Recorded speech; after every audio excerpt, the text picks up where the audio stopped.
You see this Like, poster? Absolutely nothing on this happens. yeah, it's like a great Medusa party, man. Everybody's getting stoned. Like, seriously, get out. Like, right now. Everyone thinks because you're a zombie, you don't know good coffee. Well, they're wrong. There's only one brew that gets my seal of approval. Deadly Grounds coffee is my guilty pleasure. The aroma is all of my neighbors out of the woodwork. Deadly Grounds coffee. Coffee to die for and zombie approved. It's good to get a little deadly. Use the front door! Oh, they're so disgusting.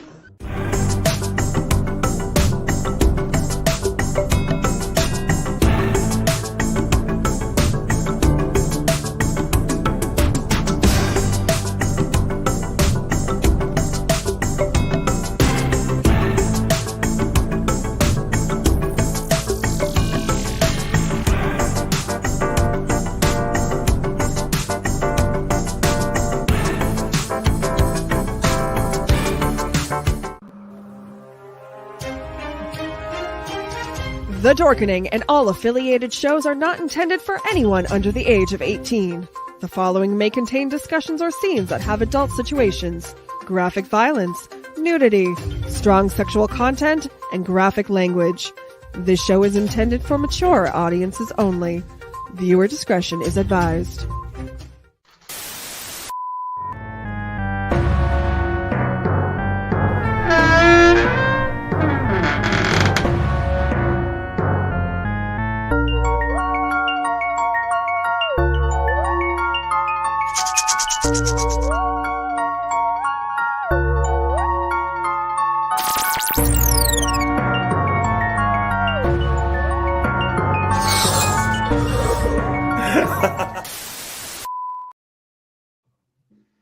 Hello, and welcome to the Tomb of the Terrible.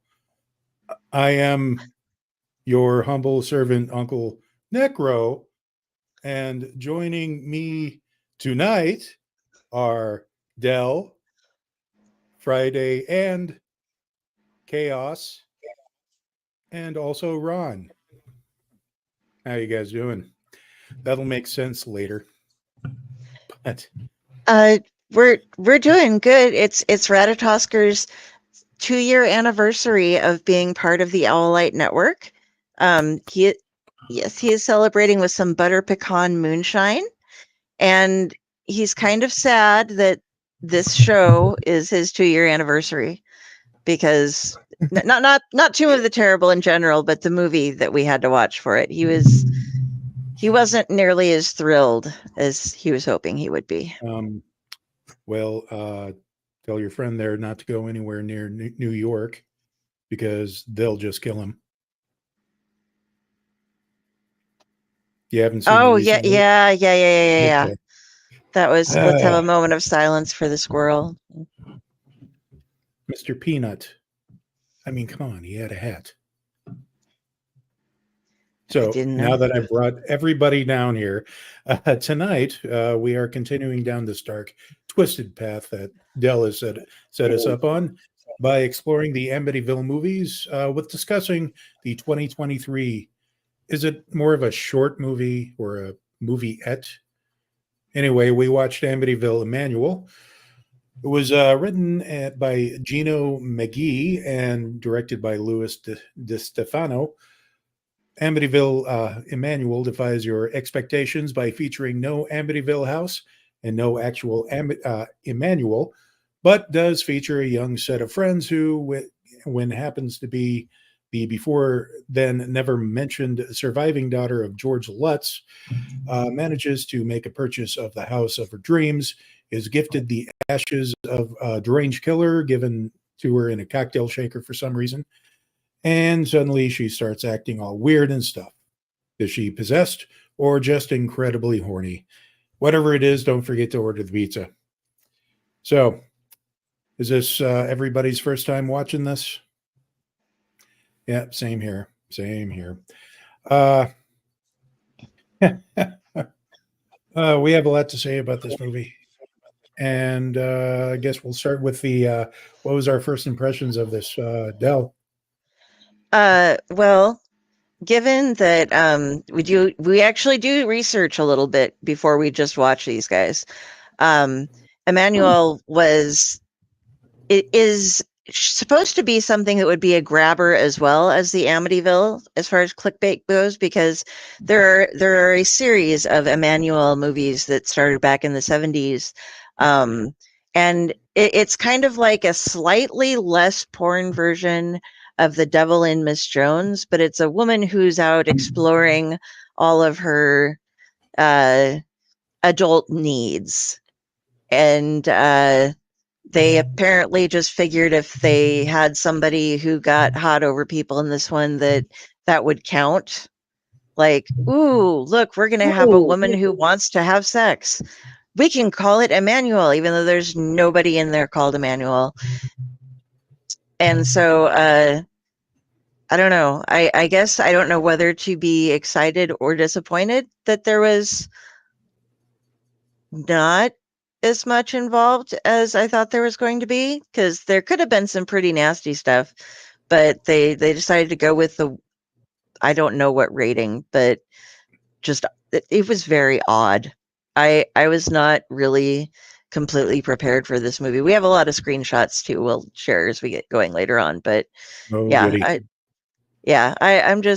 I'm not sure what to think of this movie.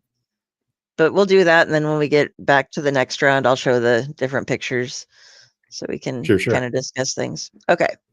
All right, Friday. What was your first impression of this movie? Seems like their basis of taking the Amityville name is taking the idea of what happened and turning it into his serial killer dad, him being the original killer, and then him having that's the only way I can find a link to it. I am glad that it was not so Emmanuelle as some of the films you might find with the name. There were a few sex scenes, but it was not overly, well, however everybody thinks about the P-word films. That's, some people love porn, some people don't. But either way, I'm glad it had a plot that you could follow. And yeah. Yeah, at least there was that. Chaos, what was your first impression?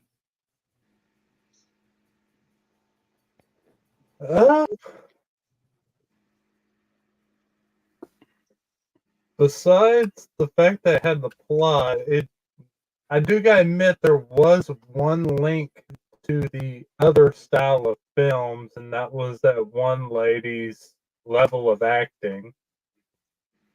It was about the same level of acting that would have been in those films.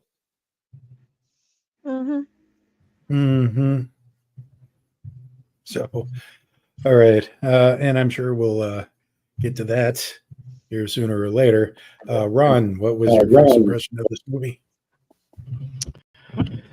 My first impression was that, oh wow, they actually have a cool premise for this movie. Maybe this one won't be as bad as some of the other ones that we watched. And then about halfway through it, I started to lose interest, so I went to start cooking dinner instead and kept the movie on in the background, and probably missed a whole lot of what was going on because it was just exposition without a lot of action. And I wanted to like this movie more than I actually did because I still thought it was a good storyline. It failed to launch. Yeah, and let me just say, you didn't really miss much by making your dinner. You made Well, the good. I tried to good tune back choice. in for the sex scenes, but even those were meh at best. So, Tom Dog, welcome. Better Howdy. late than never. And what was your first impression of this movie? Oh boy. I agree that with Ron that it was more about exposition than dialogue and the plot of the movie and everything. Should have been called Amityville Exposition. Made more sense. and this, and for a runtime that was like 66 minutes, I don't know. It seemed longer with the with a lot of talking, not a lot of death scenes and everything like that. It just felt like a pilot to a new series that never got off the ground. And yeah, the interesting in some parts, but the rest of it, I don't know. But nonetheless, it happened. Yeah. Also, was this your first time watching this movie? Yes. Okay. All right. So as for me, at first, before I watched the movie, I thought, oh, it's only an hour and 6 minutes. And I could find it on YouTube, which meant I could play it at 1.5 speed. So by the time I got to the end, my actual first impression was, wow, that was almost a movie. Somehow. Love you too there, Raz. Can't wait till you're back with us. But with some trivia here, moving along. This was director Louis DeStefano's first directorial movie, and he also plays Detective James in this movie. Writer Gino McGee produced the movies Call Me Emmanuelle, The Awakening of Emmanuelle, which makes me wonder if that was the tie-in that they were kind of going for, kind of smooshing things. He wrote and produced Amityville Cop. Remind me, was this one of the movies that I wasn't a part of for the first part of the season? No, we haven't watched that either. Is it on the wheel? Let me check real quick. The Awakening, Escape, Hauntings. Nope, it's not. I'm kind of We morbidly should count our blessings. that, or I'm kind of morbidly curious about that movie. But he wrote and produced Amityville Cop and was writer, director, and producer of Amityville: The Final Chapter, which was originally known as Sickle. Despite the title, there is no character named Emmanuelle in the film, but that's neither here nor there. At one point, you could also see a poster for the movie Samurai Cop in the background. That was interesting. I've seen that movie more times than I really should have. Samurai Cop. I thought it was Samurai Cop 2. Samurai Cop 2. That would entail me. It's more of a blink and you miss it in the background. It's partially obscured by stuff on the dresser, and I would have to watch the movie again to double check, and that isn't happening. So not anytime soon. So what did we like about the movie?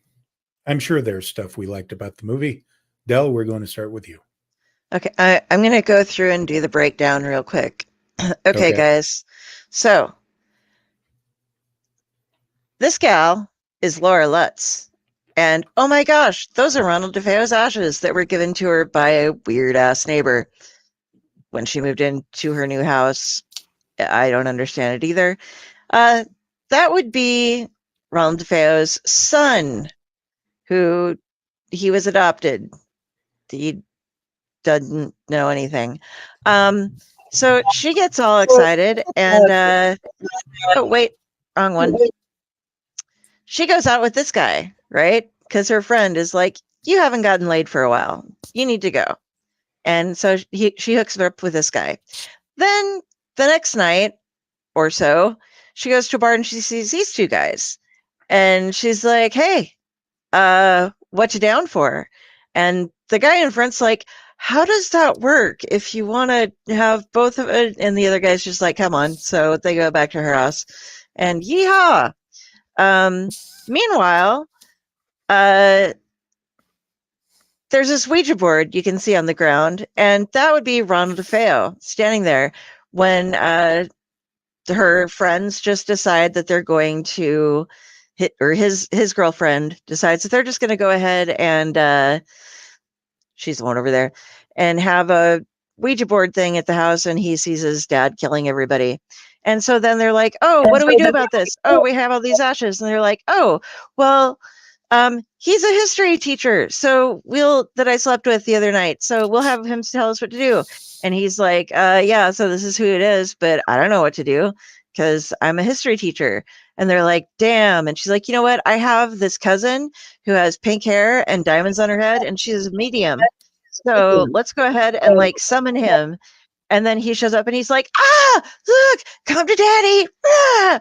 And then, they have a little bit of household time and a bit of a seance thing. And then they beat the living shit out of the history teacher because he apparently becomes possessed by the ashes when they're doing the seance, because they're like, "Oh, get out of here, dude. You aren't chill enough to be in the circle with us because you don't believe." And so he sits at the table and the ashes fall over and he gets possessed. And they like literally just beat the ever living fuck out of him. And he keeps coming back and they're like, "Oh, we got bats. We've got heavy things. We've got a pan. Crash, crash, crash." And then there's like a 6 months later, "Well, he's been missing for a while. Has anybody said anything?" "No, we just don't bring it up." Okay, that's cool. And so that's kind of the movie. You're forgetting the pizza. It Yeah, is important that they got the pizza. yeah. They, because when you're having a like seance type thing, you've got to get the pizza, and then Oh, yeah. the pizza man's also, you won't guess who he was. Ronald W Jr. What? No. Oh, mind blown. Spoilers. So Ruined it for me. There, you're welcome. You don't have to watch it. Anyway. Yep. Whole movie done now. Okay. This part cracked me up when she's just trying to pick up two guys in a bar because apparently owning Ronald DeFeo Jr.'s ashes makes you horny, is what she puts it directly. How she's just like, they're like, "You're getting scared and you're getting turned on." She's like, "Yeah, really. I've just been really horny since I got his ashes. I don't know." And like she admit, Did she she's saying, snort them? "Yeah, I don't know." She just had the ashes Whoa, and threesome. trying to get a hold of the guy, and she just randomly starts calling up people. And even though he was adopted and didn't have DeFeo as his last name, she got him on the phone on her 13th call. But yeah, I don't know. I thought that this was going somewhere, so I had some like, ooh, is there going to be something interesting about it? But mostly it was just a couple giggle chuckles over things like the one guy trying to figure out how a threesome works. And I enjoyed the girl's pink hair, who was the medium. And I kind of thought that the little diamonds on her face were pretty. And otherwise, that was pretty much it. That's about all I liked about the movie. Okay. Well, Friday, what did you like about this movie? I didn't expect this to ever be on my list as constantly as it is. There was a plot. I was happy there was a plot, a followable plot. They had tried really hard, and I don't know. I don't feel like I'm too sinusy to try to be upbeat about this movie. So I'm going with I that. hear cocaine works. Not enough in the world. Oh, okay. Chaos, what did you like about this movie? It was short and it had a plot. And All it right. ended. And it ended. Credit. That seems to be coming up for a lot of these Amityville movies. Yeah, it does. I'm sensing a theme. So, Ron, what did you like about this movie? I will be a little bit more fair in my judgment of it because honestly, I do think that it had a pretty solid concept that they could have done a lot with. But for every positive thing that there was to like about the movie, there was at least one negative thing not to like about the movie. So it sort of, you know, cancels itself out in terms of being a good movie, and it just ended up being a meh movie. I mean, you can take it or leave it. You know, I like the concept, but again, there's a negative thing about that concept, which I can get into when we start talking about the things that we don't like. I would have liked to have seen more. Well, I guess that's a negative thing. If I say I would have liked to see more action because there wasn't enough. Yeah. So it was a movie that was made, and kudos to the people that got the movie made because they put some effort into making a movie, and they should get kudos for that. So, okay. There you go. Hooray. A for effort. I don't really know what to say. I know. I'm just, it's I'm- like I'm you made a trying to be fair. movie. You made a movie. Here's your participation ribbon. Yeah, I right. could see you doing that, and I would be behind you laughing my head off. But Tom Dog, The what girls did you were like about nice this movie? looking. They were attractive, you know, when they did the whole Emmanuelle scenes. And I mean, Yeah. they were easy on the eyes. I'm a male. I mean, it was like the one part of the movie I did try to watch. So, but dinner took precedent. What do you want me to say? Yeah. Give or take. Tom Dog, what did you like about this movie?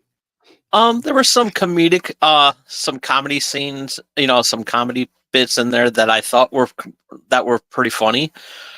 For when I read the Tubi description, because I saw it on Tubi, it only said horror. Should have been comedy, but we'll get to that when we cross that bridge in a few minutes. So the guy that the guy that threw the Ouija board over. I mean, you could tell that he graduated from Tom Cruise School of Acting.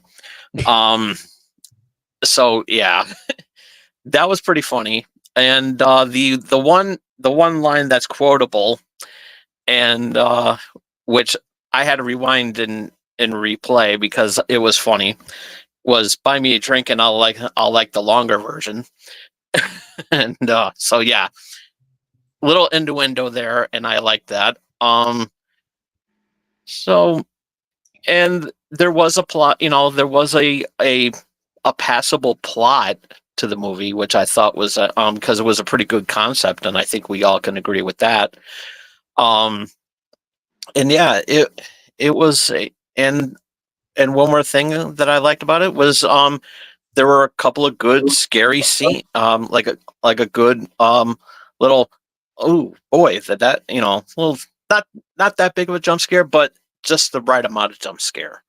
Where the guy's walking across in the mirror, and he just stops and then he disappears. That was good editing. So yeah, I had a little bit of just the right amount of scary part in there, and that was good. Huh. Okay. Well, as far as I go, it's the same thing as everybody else has made. This is a brief movie, 66 minute runtime. However, I did thought that this movie is magic in that it's short. It feels longer than the actual runtime because it strikes that weird cosmic balance where it feels like it's being rushed and yet it's taking too long. It's dragging at the same time. I mean, that's just some weird messing with the time space continuum right there. Some Lovecraftian crap going on. But this movie was definitely not Amityville Karen as far as the acting. I will give it that. at least there was an attempt made to tie it in with the proper Amityville movies, with the callback to George Lutz and the DeFeo murders. Emphasis on the word attempt, because I think it was implied that she bought the Amityville house, but there was no establishing shot of the house. At least Amityville Christmas Vacation did that in a fashion, but the inside of the house just looked like more of an apartment. It was kind of smaller on the inside. But my favorite part of the movie, my very favorite part of the movie is the character of May, that's played by Jocelyn Liu. Her acting style seems reminiscent of that of a space alien that's stranded on Earth and trying to pass as human. And that scene where she's meeting with Don Church, where she gives the exposition on the ashes and of the guy, and it had me laughing out loud. It had a cadence like she's reading cue cards for the first time, and she pauses just like she's waiting for the cue card to change. And it was, I actually had to rewind it in a fashion and watch it again. It was brilliant, if you want to call it that. Okay, fine. Anyway, so with that thought in mind, what didn't we like about the movie? Del? Okay. I don't actually think it was supposed to be implied that that was the Amityville house. It was just that she would, because it would have been, then it would have been like, oh, you're coming home from your Lutz family roots, you know, or it would have, there would have been some emphasis on like you living there. Now, how in the hell the lady knew where she lived? Yeah, I don't know. But yeah, the house was definitely not the Amityville house from the outside. Although I did enjoy the flowers. That was another thing I liked. They had very good landscaping in front of her house. I didn't care for the just weird the need for all this like, ooh, we're gonna have hot sexy sex, and it was like really not hot sexy sex. It was all we're wearing clothes and like just smashing our faces together trying to make it look passionate, but it just looks really like two 13-year-olds that don't know what they're doing, that got stuck in like 50-year-olds bodies making out or something. That yeah, if there was supposed to be an element of sexiness to that, there really wasn't. And they tried a number of times, but it was all, you know, very, very clothed, weird sexiness, weird anti-sexiness almost. It made you kind of want to just, oh, you guys need, how old are you? I have a question. I have a question. Correct me if I'm wrong. I could be wrong. But isn't technically for a threesome, doesn't at least one of the participants have to be bi? Otherwise, no, it's really more of a gangbang. No. Okay. I've never been part of this, and I've never really thought about the implications past when I was 15 and kind of giggling at, you know, stupid things like this. So you learn something new every day. That will be an after the show lesson. Because I don't think we really want to get into that during the show right now. Kids, for more information on threesomes, go ahead and ask your parents or check your local library for more information. Don't do that. Get him out.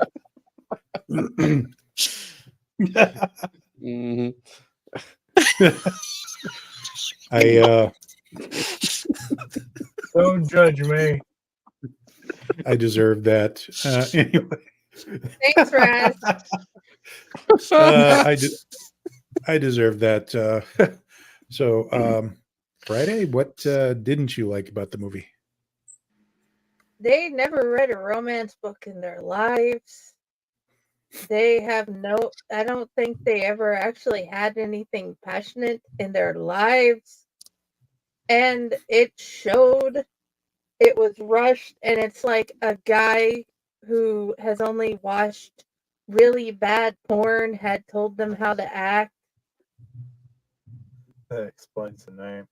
And Mhm. exactly. A lot of it was so forced. It was not funny. Of course, as we said before, the acting was, do you even know how on some of them? And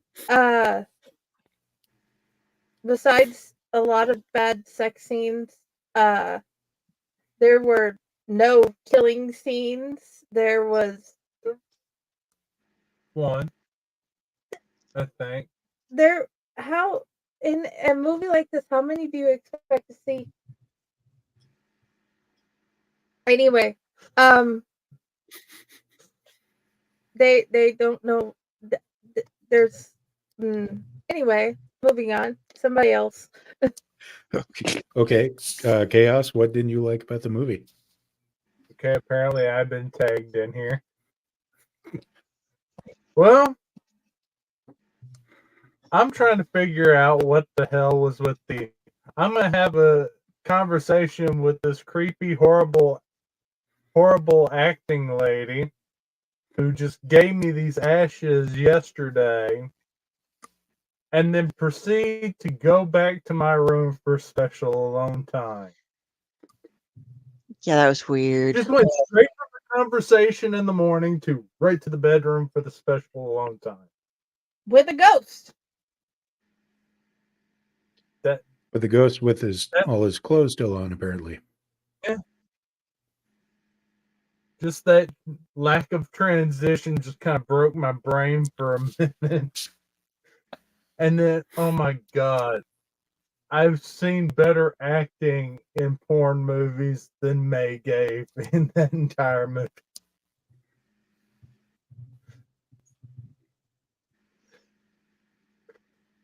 Okay. Well, I'm Yeah. sorry I got caught up on the fact that I'm just wondering how much porn you've actually seen in the past. But anyway, moving along here. Okay. Did you see any of the ones with me in it? Ron, what did you not like? Are we preparing for a big one here, Ron? I don't know yet because I've been formulating my thoughts this entire time. I will start by saying the first thing that I don't like is the name because it has absolutely nothing to do with the movie itself. I thought at first Emmanuelle would be the name of the ghost that was causing all of the problems, but apparently it was not. So then I thought maybe Emmanuelle was some kind of Bible reference that they were going to be making sometime within the movie. But then that didn't happen either. And now I'm learning from James' trivia at the beginning of the show that the director of the movie has several other movies which have the name Emmanuelle in it. So therefore, I can only assume that Emmanuelle is a call that this may be an adult-oriented movie, that Emmanuelle has something to do with maybe soft porn. That's the only thing I can think of. The director is trying to cash in on one, the Amityville name, and two, their other line of movies. And I'm pretty sure that the two have nothing to do with each other whatsoever. The second thing I have wrong with this movie is that the original Amityville was back in the early 70s. Therefore, for Laura Lutz to be the daughter of George Lutz and for this Ronald DeFeo, I guess the third, since the original killer was Ronald DeFeo Jr., this is never actually explained. That means that they would have had to have been born in either the late 60s or 1970s, 71-ish, around there, which would put them in their 50s, possibly even close to 60, and yet none of these actors looked that old. They were probably in their late 20s, early 30s. So I can only assume that maybe they were going off of the 2005 version of Amityville Horror, which had Ryan Reynolds, which would play more to the age, but that was never explained, which I find really weird considering that this entire movie is based on exposition to try to tell that this story is connected to the Amityville franchise. As much time as they spent trying to connect it by saying that Laura Lutz is the daughter of George Lutz and that this guy, Ronald DeFeo, is the son of the serial killer, they never actually explain anything. I don't even think they give a name of the town where this is actually taking place. So the only thing that I can infer from this movie is that since the Ronald DeFeo III was there when they were doing the Ouija board, we know from other Ouija board movies that if you do not close out your session, then you're leaving a door open for the spirit to cross over into our realm, into our world. And since the Ouija board got knocked over, then that left the spirit of Ronald DeFeo Jr. in the room with them, which is basically what started causing all of the havoc to begin with. And then somehow Laura Lutz got tracked down by this weird, insane lady whose backstory is never really divulged, and other than she knew George Lutz that at the time that the murders actually happened. And there's a whole backstory about that too, which you can either take it or leave it, but that was never divulged in the original movie. So, okay, that's new trivia, I guess. But since she has the urn, they immediately come to the conclusion that they have to destroy the ashes in order to get rid of the ghost of Ronald DeFeo Jr. And somehow that's how the whole plot is connected. Okay, I can get that, but you're not really connecting the dots within the exposition of the movie by saying, oh shit, we left the portal open for the ghost of Ronald DeFeo Jr. to step through into our world, and as long as the ashes are there, he can do whatever he wants. But nobody ever makes that connection that the two things might actually be related. So it's all of this exposition, and they spent so much time on it that they forgot what they were actually making a movie about. There should have been more action. There should have been more deaths. Every single person in the group survived. Nobody died. There wasn't a final girl. One person gets beat up, he disappears, but nobody died. Maybe the pizza guy. I don't know. Guy in the blue shirt died when he was trying to drive his car away. And then the vehicle was gone, and we never saw what happened after that. He doesn't It count. was implied, but it was never actually shown. You just show that Ronald DeFeo was standing in front of the car, so you can reasonably assume something happened to him, but you never actually see the body. True. It happened off camera, so we don't know if the guy died or not. Maybe his friend rushed him to the hospital. Who knows? But that's neither here nor there. The fact is, Sorry, the didn't mean to movie break you up there. Yeah. was not very graphic. There wasn't a lot of blood. There wasn't a lot of guts, as has been the case in some of the other Amityville movies that we have watched.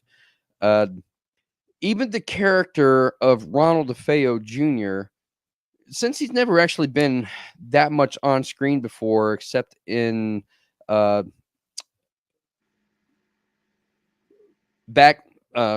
flashbacks, doing the killing from the original movies, we don't really know what his character was like. But I have a really hard time thinking that he would be going around, here's daddy, daddy's gonna get you. I have a hard time believing that would be his character. To me, it seemed oddly reminiscent of Jack Nicholson in The Shining. Here's Johnny, and like he's trying to play off of that. And the whole thing, it came across campy and cheesy, and just it didn't really strike me as that's how he would actually be as a serial killer that murdered his entire family. I would think a guy with a shotgun that is capable of killing his entire family would not have such a hard time killing all of these damn kids, in this apartment trying to perform this seance or exorcism or whatever. And then they're like chasing around the apartment and all of that. Nobody really knows what's going on.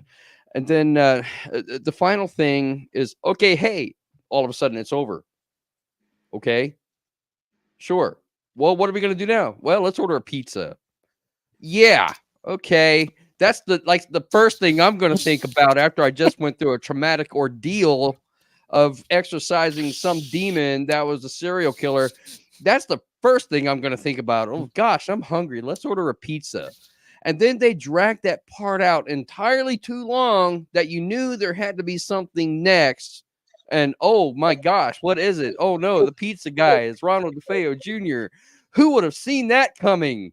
Well, fucking everybody, because they dragged the part out too damn long that you knew something was going to happen. So obviously that's where they're going to end it. Leave it on a cliffhanger. I don't know. It's just clearly that Ronald DeFeo Jr. after their experience in the movie, he had to go out and find the job as the pizza delivery guy, work his way up, and then wait for them to actually call that particular restaurant for the delivery. That's why it took so long to get to that point for the pizza to show up. 30 minutes or less, bullshit. I mean, it'll take however long we need in order to get there. But I mean, I feel like the whole movie started out in a really good direction and had a really solid premise. And for the most part, the writing, even with the exposition, it held the whole movie together, but they just lost sight of what they were doing. So even though it might have started out as a good movie, it just kept kind of teetering off until by the end of it, I was so completely out of touch with it. I just really didn't care. Okay. Wow. Very good points. I didn't mean, I mean, you were wondering if that was going to be long, if I was going to turn into a rant. And I did not expect it to turn into a rant, but there you go. Those are the best ones. Yeah. Tom Dog, sweetie. Ranting with Ron. And what did you not like about the movie there, Tommy? Okay.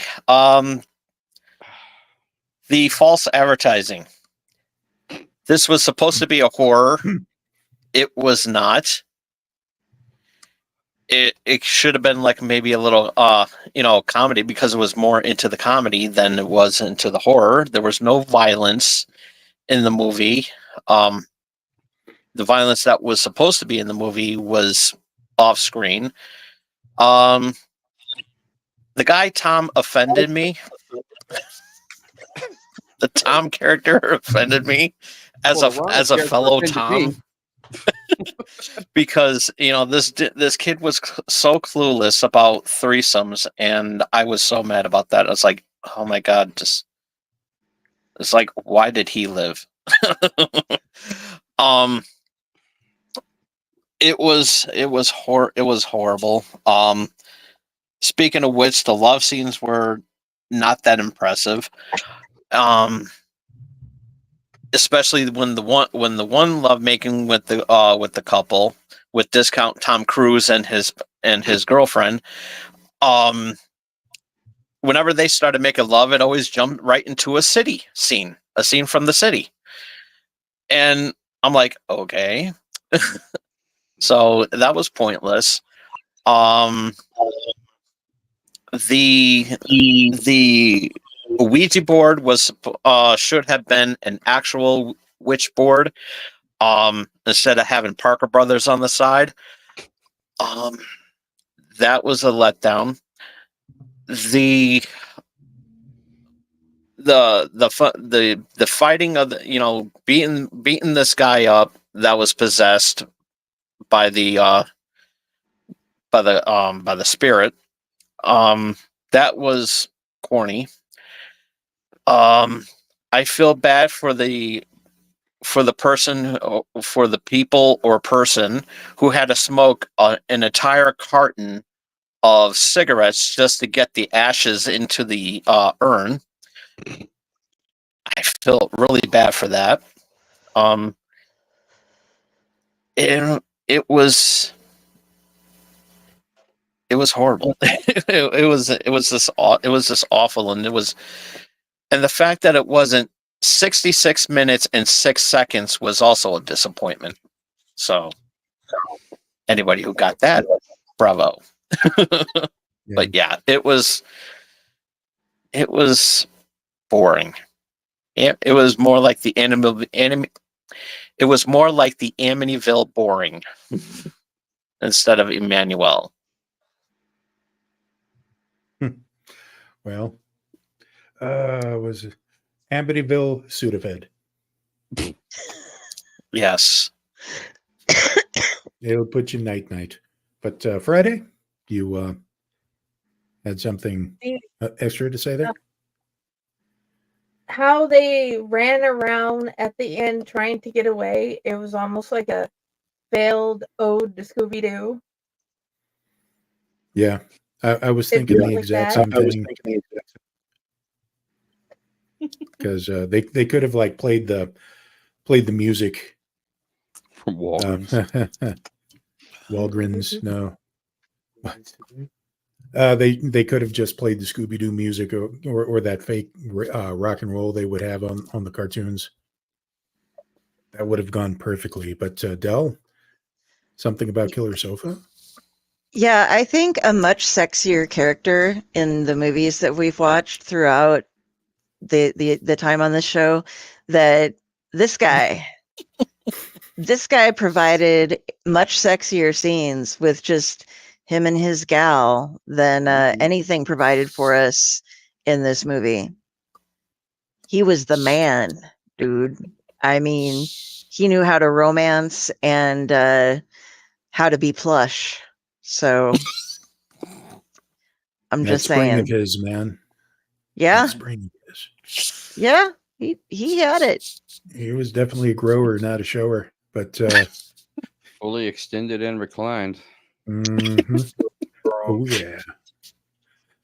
He's no lazy boy. Well, with or without the drink holder. But boy, this is getting an R rating tonight. What I didn't like about the movie, aside from the feeling that, yeah, I do felt that overall this movie was disjointed, with the majority of it trying to be like a serious movie up until it gave up and just became a live action Looney Tunes reenactment for the last part. I hate to say this, but this is a movie that could have actually worked better if it was 90 minutes long, to let the story and the characters breathe a little bit, because a lot of it did seem kind of rushed. And I especially wanted more scenes with the character of May. A lot more. She should have been part of the last part, because holy cow, her acting. I want more of her. She is the Tommy Wiseau of these movies. It was just amazing. Yes, Ron. Oh, I was just thinking, why was there a color change whenever the medium was introduced in the movie? The whole color tone of the movie changed from natural color to that. I mean, with everything has a bluish or hue. Why did they do that? Because she was psychic. Because spooky. Ooh.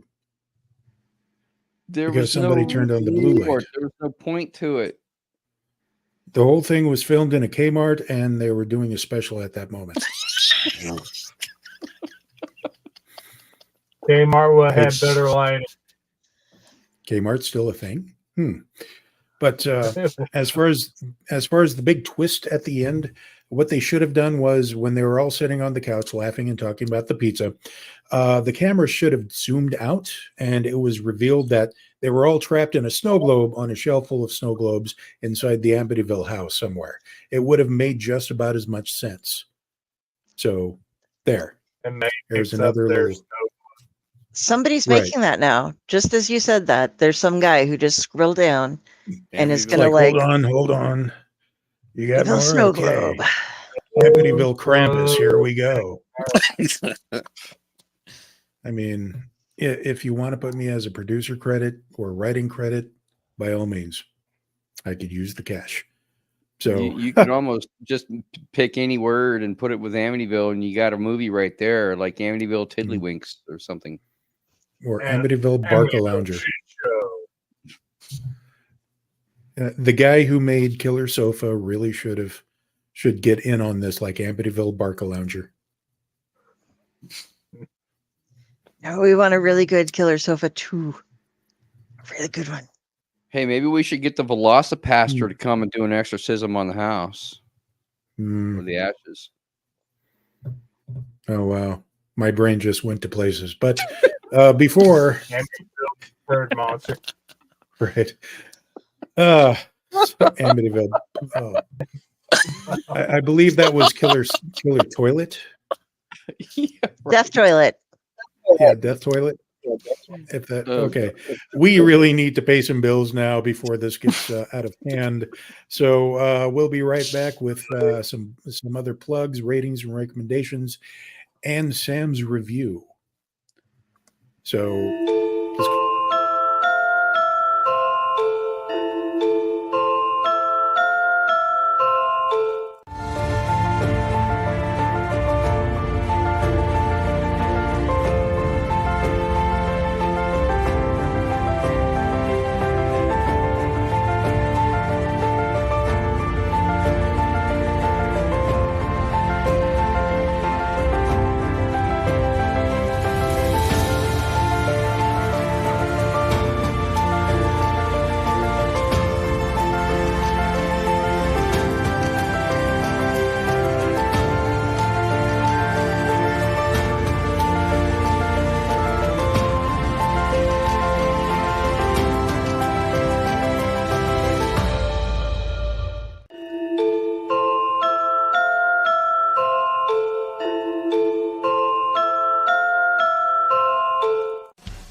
Greetings and shabebans. We are the Retro Reductopus Cephala Podcast, a long-form bi-weekly show that celebrates all the things that made growing up awesome. Well, that sounds good, but I don't know what all those words mean. I think what Parasite seems trying to say is that on Retro Redoctopus, we explore a range of retro goodness, from toys, video games, and movies, to cartoons, and even snacks and school lunches. Oh. And we do it all with a positive spin, a slew of killer guests, and some very adult language. And you know what else is cool? No. This crazy show is part of the Door King Podcast Network with new episodes every Tentacle Tuesday. What's that? And if waiting 2 weeks for a new episode gives you a sad, know that we drop bonus episodes all the time, like the off-format Crow's Nest and an interview series we call The Brig.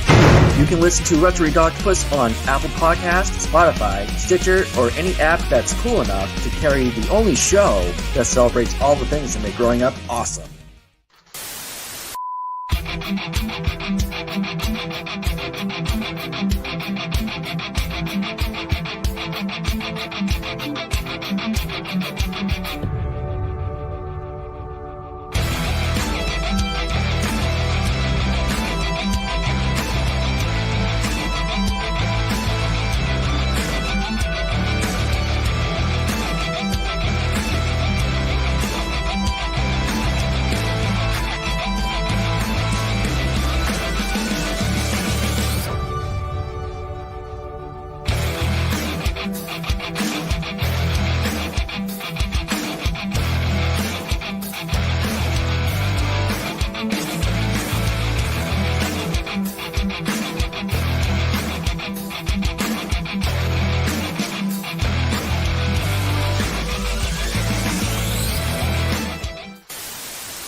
And welcome back. So we here at the Owlite Network, and especially the Tomb of the Terrible, encourage everybody to read as much as possible. So, Friday, what kind of books should we be reading? Preferably any book you enjoy, but we have some suggestions of our and first, to address this, yes, see previous comment, but also according to the conversation in the chat, there might be stories in another book that they could try, but that's for another show. But the ones we're trying to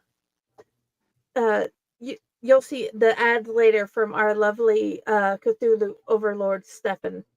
But anyway, the Owlite Menagerie, did it come up? There it is a set of stories that the only theme is we are the Owlite Network and we write and we have some really amazing authors. And there are stories about a video game, there's stories about an angel, there's stories about a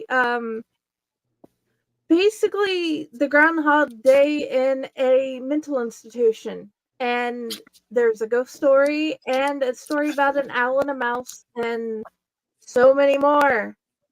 And all the proceeds for the first year goes to the Pro Literacy Foundation. Every adult has the right to literacy.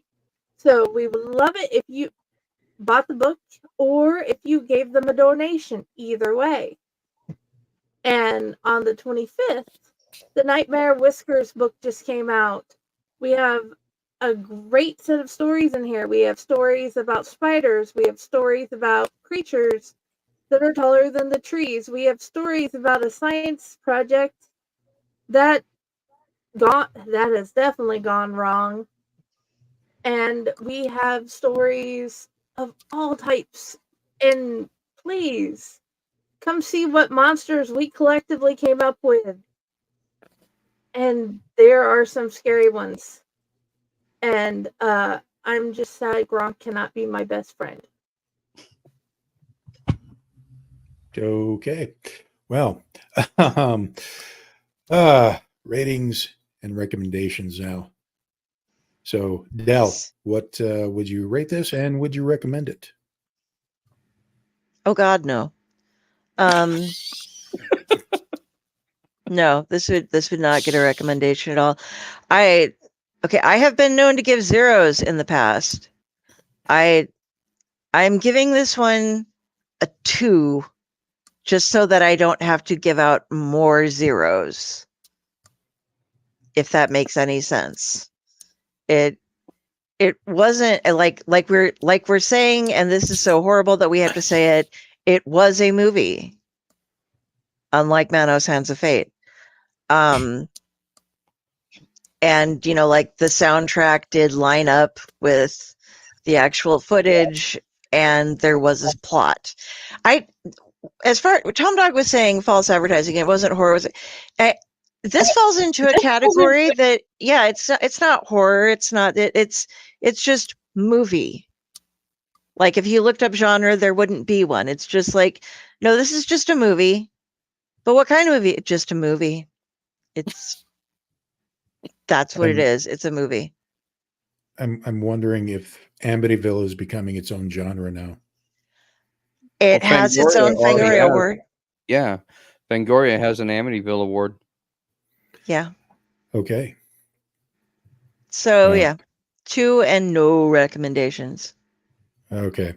Friday, what would you recommend this and what would you rate it? 2. I have read better books from Dollar General. Actually, lately they have a whole lot of good ones. So I'm just saying, when I was younger, they had the book selection was kind of low, but they have like books you wouldn't believe now, like Laurel King Hamilton, which I wasn't expecting. But I have definitely, I wouldn't recommend this movie to anybody. We'll give it a 2. The only reason I shared the links in the group and everything was because it was part of the stuff. Because she had to. Okay, fair enough. Fun fact: I once saw a whole rack of L. Ron Hubbard books on sale at the Dollar General Ooh, back in the 90s. nice. Were they the Mission Earth Didn't we series? get that one book, Elder Scrolls, Dollar General? Oh, Dollar Tree. I think it was Battlefield Earth. But anyway, Chaos, what would you rate this movie, and would you recommend it to yourself?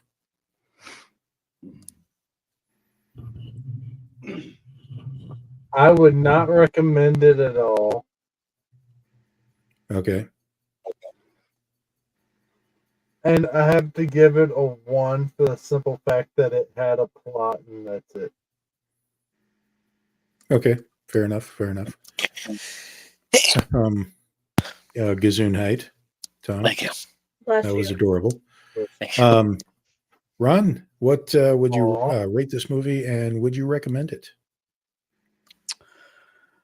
I would rate this movie a full meh.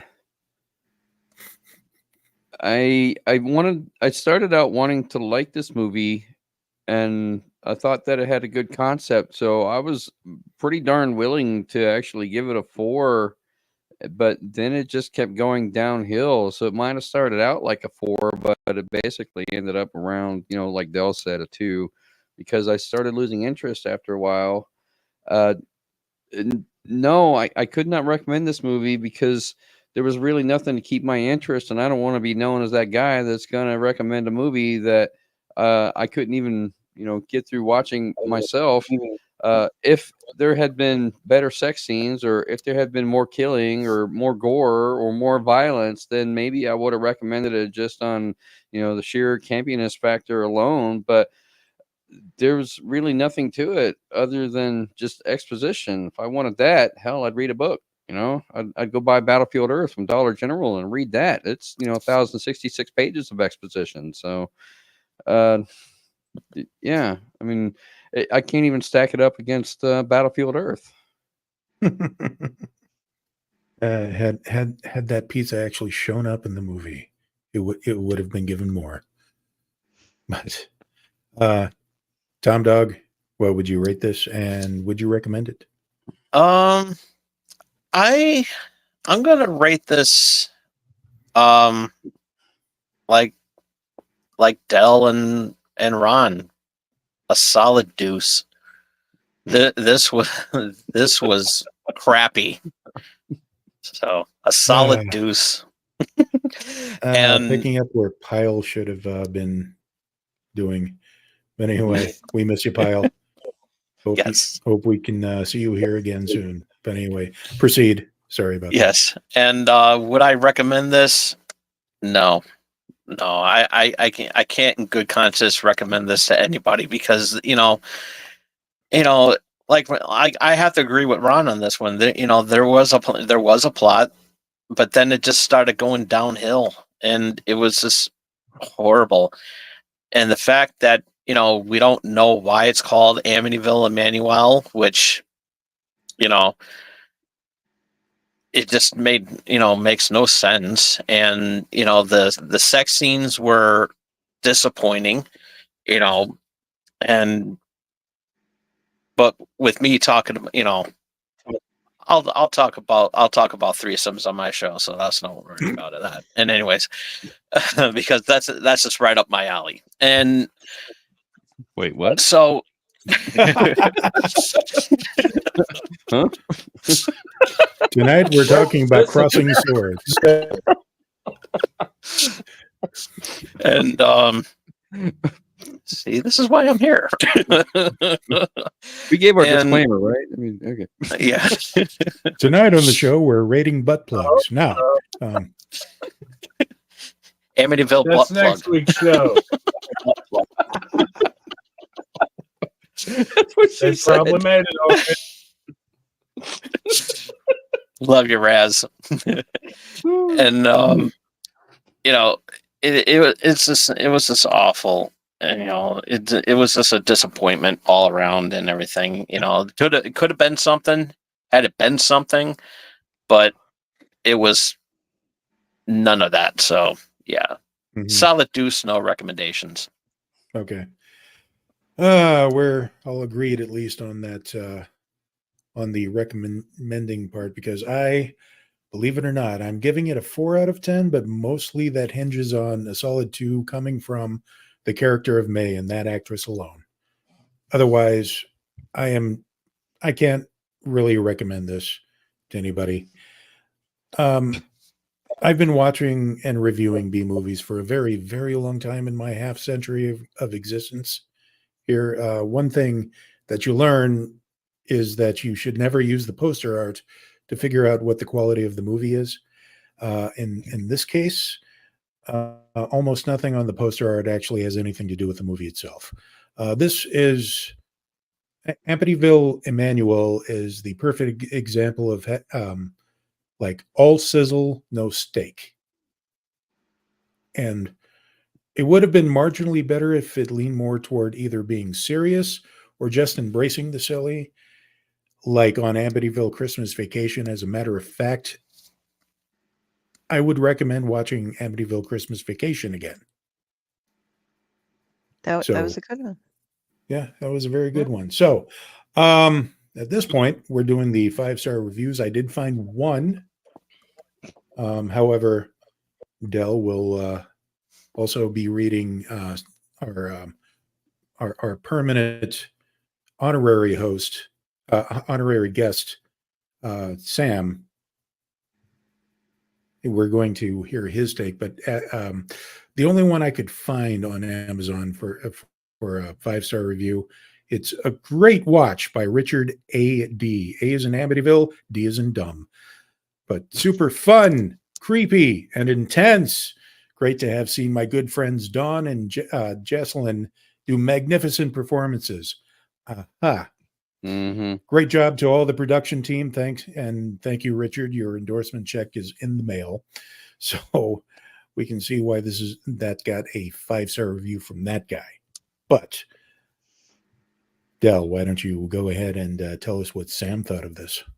Okay, so our honorary, our super Amityville expert who has been joining us off and on when he has time, Sam Panico, B&S About Movies review on IMDb. Oh my God, my computer's blowing up. Okay, he gave it a 2 out of 10. The title of this is You're No Amityville Vibrator, which is actually one of the movies out there, guys. So here's what Sam had to say. I worry about AI a lot because, I work as a writer in my non-constantly watching movies and writing about them time. I've been in this field for 25 years or more. This gets relevant for this movie as well, I promise. And I feel like I've been fighting Skynet since 1984, and now I'm being asked to embrace it.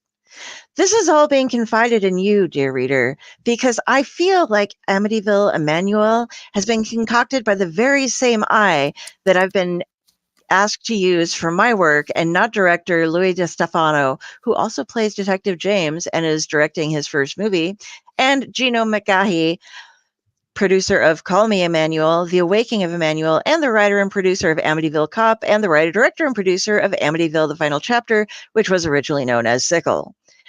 How else can we explain a movie that has Amityville, a spirit board, and name checks the character invented by Emmanuelle Arsène that has become a brand in itself, remixed, remade, and ripped off into so many different characters, whether black, white, or in space? How long did it take before someone realized that Emmanuelle and Amityville are both available to put together and lure me into watching 65 minutes of the results? That's why I blame AI. If you have watched any of the post-relevant Amityville movies by now, you can stop after the Canadians ones if you're like most people, or after the In the Hood ones if you're like me. You should never look at the poster and decide to watch these movies. I promise you that hardly anything on this art happens in the movie or even gets close to it, and looking at it will only spoil you for visuals that its creators and budget are unable to deliver. As you know, you must know, On November 13th, 1974, Ronald W Jr. shot and killed 6 members of his family at 112 Ocean Avenue in the suburban neighborhood of Amityville, located somewhere on the South Shore of Long Island, New York. This movie accepts that, and even starts with a quick cut version to set up what we see next. 20-some years later, Laura Lutz, Dawn Church, is working in marketing, of which she says, I market things. I get people to buy things. It's like advertising. As I screamed at the screen while I actually did marketing, inches away from this prompt created attempt to finally destroy my Amityville-obsessed black soul. She's also trying to date and hasn't gotten any for a year because of, yes, marketing. And good Lord, this movie is trying my soul because it's hitting so close to home, my dog is trembling as the house shakes this way and that. She ends up going on a double date with her friend Allie, Linda S. Wong, and hooking up with a knibbish teacher named Evan, Chris Spinelli, who seems to be acting for the back rows of a theater that no longer exists. Oh, I nearly forgot. Some lady brought over a box of objects from her father, George Lutz, who was played by James Brolin and Ryan Reynolds once, long before Amityville movies were made on a daily basis, and I had to search Tubi every morning at 3:15 a.m. to see which ones had possessed my smart TV, forcing me to watch them, my eyes sleepily open simply through just a touch of Lucifer's burning hand. One of the objects in the box of occult stuff her dad kept all these years looks like a cocktail shaker, but the filmmakers assure us that it's an urn. Well, that urn has the ashes of Ronald W Jr. in it, the father of this movie's other lead, Gordon, Shane Ryan Reed, who has been seeing visions of his murderous father more and more since he died in jail. And when his girlfriend Gina, Ali Perez, gets a Ouija board as a housewarming gift from Scott, Johnny Avila, and May, Jocelyn Liu, I mean, who does this kind of thing? What kind of gift is that? Don't you know what happens? Well, they're lucky because Gina's cousin Janet, St. Hart, is a medium. They need her pretty bad right now. She's sure she's going to die. So she makes Gina promise to take care of her cat, Roman, because Laura gets possessed by the spirit, and it makes her hook up with 2 dudes at a bar and shows up inside her bed while she's chilling off. Worst of all, Evan has gone murderous, killing everyone that comes close to her. I fear that in all these words, I've somehow made Amityville Emanuelle more exciting than it is. It's an Amityville with no real Amityville, not even a shot of the house, just connected to real people whose lives were destroyed by the case. And I can handle exploitation. I wallow in it. Let's be honest. But when you get nowhere deeper than saying, these are the kids of Amityville, and then just have them sit in a living room, this underwhelms even when I barely expected it to whelm. But adding to that ennui is the fact that they've somehow made an Emmanuelle movie with no nudity and some of the most boring lovemaking scenes you'll see outside of an afternoon soap opera. In fact, in one, the guy pulls a blanket over Laura's shoulders while she's on top of him.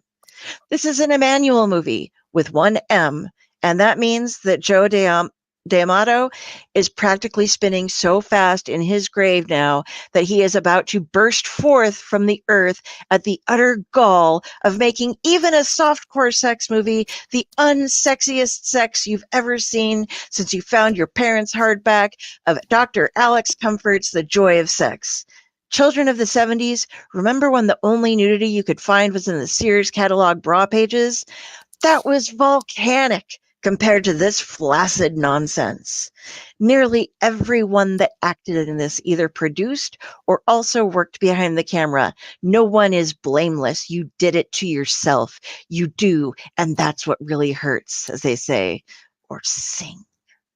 You know, if Joe D'Amato was alive, he'd be making movies with titles a lot like this, but they'd also have half the cast torn to shreds and sitting bloody and congealing in an acid bathtub while a school marmish maid gave her adopted child of a master of a furtive hand job, because that's how you know you really made a scummy movie. Please learn from the masters.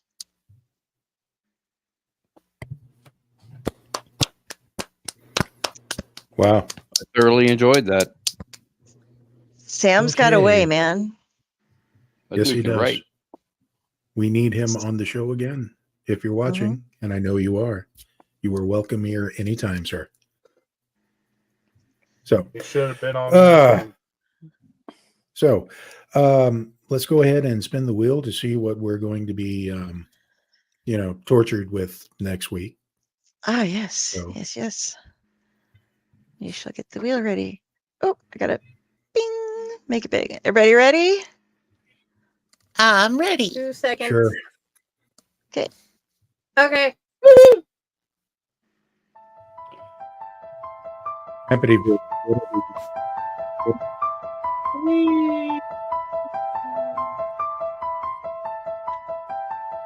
Amityville Scarecrow. Okay. Okay. Done. All right. Amityville Scarecrow. I have heard of this before. I'm just not aware of what it is. I presume there's a scarecrow. I'm hoping. I started watching this one already, but I have not finished it. And they loosely try to tie it into the Amityville series as well, although it takes place like way the fuck after everything. And it really has nothing to do with Amityville whatsoever. And some of the people have like British or Scottish accents or some kind of European accents, which it really made no sense to me, considering that it's supposed to be located in Amityville. So I don't know. I haven't finished watching the movie, so I can't really give you much more than that. Maybe it's a New England accent. Some people try to do that one not. with. Okay. Okay. Wow. We're Scottish. Aye. I was kind of Amityville wondering. haggis. Yeah, pretty much. Amityville sheep stomach. There we go. Was there a scarecrow that you were aware of? Yeah, there is a scarecrow in the movie, but it makes it no different than any other scarecrow movie where the scarecrow is killing people. Okay. All right. Well, we'll find Spoiler out alert. more. We'll find out more next week. I wonder if it's anything. I wonder if it has, if it seems like the scary stories to tell in the dark. It's kind of oddly put together, I think, but you'll find out. Well, we shall talk about it next week. Yeah. We don't want to ruin it. Do we? Do we really? Anyway, so Del, where can we find you? You can find me at Carrie Sanders, spelled Kari, on Facebook. If you see this, that is me judging you, and you have found me. From there, you can find links to my author page. You can find links to all of the Owlite things that I'm involved in. You can find links to splash pages. Usually every Sunday and Monday, you will be finding me here on Owlite. Every Tuesday, you'll find me on splash pages. This week, we have Thatcher E. Cleveland coming. He writes novels, short stories, and comics. Has a Kickstarter going right now with Grim Reaper that we will be focusing on, and is also a comic book letterer, graphic designer, and actor. So yeah, that's where you can find me and where I'll be and what I'm doing. Cool. Friday, where can we find you? I am everywhere. I am at Owlite Network. I'm at Fake Horror. I'm at Friday with the Library with the Blue Box, and I'm at Jennifer Elliott, and I pretend to be random people, and I like to write ghost stories. Okay. Chaos, where can we find you? In the trunk, let me out. Wow. Chaos from left field. Okay. Okay. Nicely done. Ron, where can we find you? You can find me at my author page on Facebook, Ronald W Gillespie Jr. -author. If you want to keep up with all the things that I'm writing, and I have to say I've been terrible about updating it lately, although I hear we have an anthology of poetry coming out, which I know nothing about, though I'm going to try to submit something for it. So maybe I'll start making updates on that. You can also find me on TikTok. I am a martial artist by trade. So if you're into that sort of thing, then you can find me under @Wolf Dojo, Wolf with a U, WULF DOJO. And I'm also very bad at updating that one as well. So I'm very lax in my duties lately. But now that haunt season is over, I will try to make a concerted effort to actually get back to doing all the things and being a productive person. No promises. All right. Tom Dog, where can we find you? Okay, you can find me at TomArcade69 on the Bro Pro channel on YouTube. After a really good Ghostbusters month, I'm going to be taking it really easy this week on Channel X. Doing a laid back show on answer any fan questions that anybody has, and then on Saturday we got the Wrestling Prime thing going on there, and we're gonna have some fun there. And in order for you to watch all the tomfoolery that I plan on doing this week, there's only one thing you got to do, and that is face hug that subscribe button. All right, cool. And I am, as always, your humble servant, UncleNecRo. You can find me on Facebook, on Instagram, and on Twitter, currently known as X. You can also find me at my childhood farmhouse, yelling at squirrels outside, or making up stories in my head, and sometimes writing them down for fun and profit. So until next time, remember to try not to think about threesomes too much. Spay and neuter your friends, and seek help. Spay and neuter your friends before the threesome. But I said get out. What the hell? The movie's over. Everybody else is hearing this, right? Get out of here. Okay. They're Okay. gonna have another sequel. I don't want that. Sometimes I hear this at the supermarket.